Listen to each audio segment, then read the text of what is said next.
Hello, my name is Roger. I'm here to show you about the spring bolt railing hardware kit that works on a 1.5-inch diameter rail. It's just a quick video here to show you how to install it. The mechanics of the spring bolt hardware for all of our kits, including this one, are installing a spring in the bottom of both holes of the joint, which are on each side of the joint, and then twisting the joint together, and one spring threads inside the other, and then once the two surfaces come in contact with each other, that you get a pulling or a clamping mechanical power there that holds the joint in place until the glue sets, and also applies, of course, the clamping pressure to it that you need. First off, very to the basics. Whenever you're working with railings, probably true with any woodwork, but when you're working with rails, make sure you got a good brand new bit. If it's not brand new, make sure it's in very good shape for your electric miter box. Make your cuts, put your joint together before installing the hardware, and check your joint. Make sure that it's a good cut on both sides. There's no sense installing the hardware if the joint isn't a perfect cut. So check that first. It's save you a lot of aggravation doing that. After you've made your cut, and first off, let me help you determine where you're going to make your cut. And that is, for example, on a wall rail, your handrail's coming down and is going to return to the wall. Set it on your bracket, your wall support bracket, and measure from the inside face of the rail to the wall. And let's say that's 1 3/4 inch. Then take a piece of your rail and hook your tape on, measure in 1 3/4 inch, if that's what the distance was from your rail to the wall. Make a mark, hook your tape on, make a mark, put it in your miter box, and then make that miter cut. Now do the same thing with the handrail itself. Once you have your length on it, you're going to put it in the miter box, make your cut, and again, I'll say, put it together dry, look all the way around it, and make sure you got good wood-to-wood contact. Really like the joint all the way around. Now, after you've got it cut, you got to cut to the right length, you got a good clean cut. At that point, take a pencil and mark the low side of this arc and the high side of the arc with a point. Take a tape measure or a straight edge and mark a line between those 2 points, and that's going to get you center line. After you get center line, what you want to do is come up 9/16 of an inch from the shortest point, up 9/16 an inch, and make a cross mark. And you're going to do that on both pieces.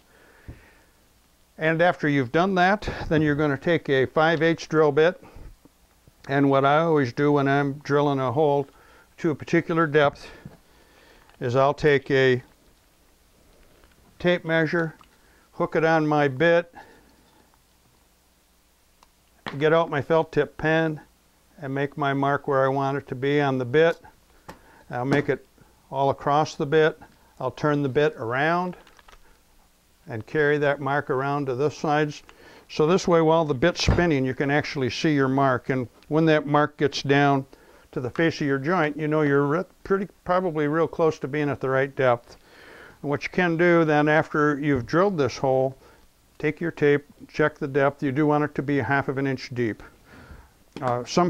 Many people have asked me about how do I know I'm drilling perpendicular to the surface. Well, with the drill bit, if you pay close attention, after your point penetrates the surface and your actual cutting edge begins to engage the surface of your cut, pay real close attention to it. And if your bit's making a mark, a complete full circle mark cut on your hole, then you know you're perpendicular. If, as you start to come in, you're cutting on one side or the other, it's not a complete circle that you're making, then tip your drill bit a little bit until it's making a full circle. You can see it's an even cut all the way around, and then continue on with your force, applying force until you get your drill bit down to that 1/2 inch depth we were talking about. After that, installing the springs are the same as all of our kits. At least all of our rail connectors, we have a screw. You slide the spring over the screw, and screw it into the bottom of the hole until it's secure. And you do the same thing with the other side. You put it, just take a screw, put it on the bit, slide the spring over it, and drill that into the bottom of the hole until it's secure. I usually have a pliers available. Give them just a little turn, make sure that they're down tight. They're down tight. That time I put together dry to make sure that I did get my holes aligned in close enough alignment that the hardware is going to work. The holes don't have to be perfectly aligned, but it's like anything else. The better, closer you get at it, the easier it's going to be to work, to align. Once you put it together, now I just gave it, I don't know if you noticed that, but I mean, I just got it together.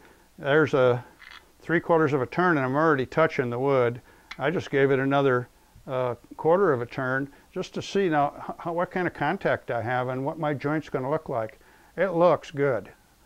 I'm even all the way around. I get touching. I'm able to move it around to align it. So at that point, I'm going to back it off. The pin falls out, and you put a little glue on here. And by a little, I mean a full bed, and cover the entire surface on both joints. You don't need to push it into the wind grain like I advise on butt joints, because this isn't really full end grain. It's halfway between end grain and side grain, and you've got a lot more glue area here than you do on a butt joint. So you just cover this face with glue, cover this face with glue, reinsert the pin, and put the two together. Twist it, and I'm gonna now it's not. I don't have much pressure on it right there, so I'm going to give it one more turn. It's going to be a little more slippery now because the glue's on it, and it should stay in place once you let go of it, but the glue may still make it a little slippery, and you may have to just hold it for a second or two in the exact position that you want it. Then you can let go. But most of the time, it's just going to stay in the right position. If your holes weren't lined up real well, you may have to actually hold the alignment for not more than 10 or 15 seconds and then let it go, and you're going to be fine. Other than that, I appreciate you taking the time to review this new product. If you're placing an order for other spring bolt kits, if you just send me an email and say, hey, I'd like to have one of these new 90-degree kits, I'll throw one in on the order at no charge for you to experiment with and see how well it actually works. Once again, thanks for your time, and I hope to see you visiting our website for more information. Thank you.